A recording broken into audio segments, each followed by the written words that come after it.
법 똑바로 알자. 안녕하세요. 아나운서 조진성. 한승범 변호사입니다. 네. 자, 오늘은 상속에 대해서 이야기를 한번 해볼 텐데요. 참 의가 좋았던 형제들인데 상속 때문에 의가 틀어지는 경우들, 이런 경우들도 굉장히 많잖아요. 너무 많죠. 예. 너무 많습니다. 예. 네, 영원히 내 편이 돼야 될 이 가족이 적이 될 수도 있게 만드는 이 상속을 정말 잘 해야 될 텐데 어떻게 하면 상속을 원만하게 잘 할 수 있는지 오늘은 이 부분에 대해서 한번 짚어보도록 하겠습니다. 자, 이 상속을 원활하게 하려면 어떤 식으로 어떤 스텝을 좀 밟아야 되는지 궁금합니다. 먼저 어떻게 해야 될까요? 뭐 일단은 사실상으로는 상속이 일어나게 되면 사실 법정 상속분이나 여러 가지 뭐 유류분 반환 청구나 이런 것들은 일반 법적으로 쭉 나와 있는 것들이기 때문에 네. 거기에 따라서 맞춰서 하시면 돼요. 뭐 상속 포기를 한다거나 한정 승인을 한다거나 여러 가지 법적인 절차를 밟으면 되는데 네.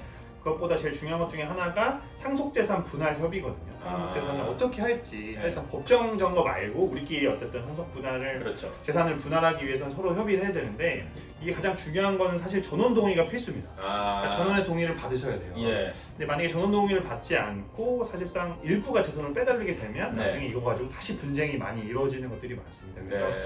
이게 이제 어쨌든 법정 상속이 아니라 상속 재산에 대해서 분할 협의를 하기 위해서는 공동 전체의 동의가 필요하다는 것을 알아주는 게 가장 중요하다고 생각합니다. 그러니까 상속 대상자들의 전원 동의인가요? 맞습니다, 맞습니다. 예, 알겠습니다.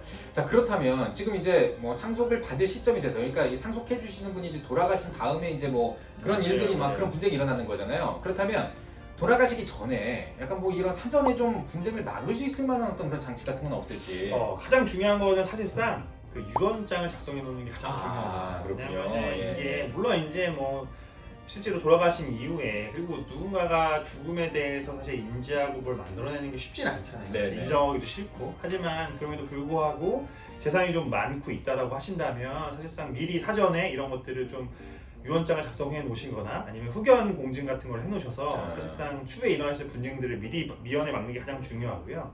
아까 말씀드린 후견 같은 경우는 사실상 재산이 진짜 많으신 분들이 하는 거고 네. 대기업 총수나 이런 분들한테는 그런 후견 관련된 것들 미리 하는 걸 추천드리고요. 그게 아니라 일반적인 경우라면 사실상 유언장 같은 것들을 잘 써놓으시면 나중에 상속 분쟁들을 효과적으로 막을 수 있죠. 왜냐면 사실 이렇게 해놓지 않으면 나중에 재산 갖고 서로 싸우게 되잖아요. 그렇죠. 이제 그런 것들을 미연에 방지할 수 있도록 유언장을 미리 써놓는 걸 추천드리고요. 뭐 그렇지 않다라고 한다면 뭐 법정 상속 관련된 것들은 얼마든지 법정으로 받을 수 있기 때문에 절차에 따라서 받으시면 된다 이렇게 생각합니다. 네. 상속을 뭐 앞두고 계시거나 혹은 상속 때문에 좀 고민을 하셨던 분들, 이런 분들이 오늘 이 영상을 보시면 도움이 많이 되실 거라 생각을 합니다. 상속 때문에 이 가족 간의 의가 상하지 않고요. 상속 원만하게 잘 이루어져서 영원히 내 편 가족들과 아주 즐거운 시간, 행복한 시간 오래오래 보내시길 바랍니다. 구독, 좋아요. 알림 설정 부탁드리겠습니다. 네, 저희는 다음 시간에 더 알찬 소식으로 돌아오겠습니다. 고맙습니다.